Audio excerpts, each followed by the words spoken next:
As we've said all along, this is something that will likely change in the near future. Both HTC and Oculus have sunk major budgets into the dev community to encourage developers to bring their next hit game to VR.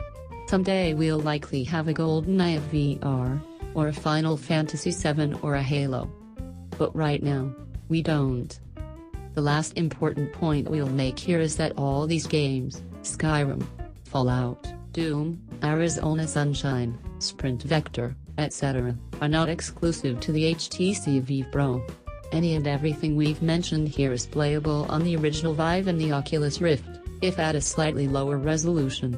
That doesn't mean that these games can't look better on the HTC Vive Pro than they do on the other systems. They do, but it does mean that you can get them elsewhere without shelling out $800, £800 or around 1,045 Australian dollars for them. Extended use. Before we close out the review, we'd like to offer a word of warning. Just as we did 2 years ago in our original HTC Vive, Oculus Rift and PlayStation VR reviews. The warning is that you might not be capable of extended play sessions in VR, and there's a very good chance that you'll have to build your tolerance to the headset 1 10-minute play session at a time for the first few weeks.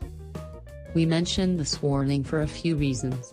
The first is that, with any investment you make, you should want to know how much time you're going to get out of it. The second is that, VR can actually cause you to feel sick, either with a pretty severe headache or an upset stomach, after using it for more than an hour or two. To that end, game responsibly. Take breaks in between games. Make sure you aren't pushing yourself too hard, just to make it to that next objective. It's not worth the potential hours of headaches that will come afterward.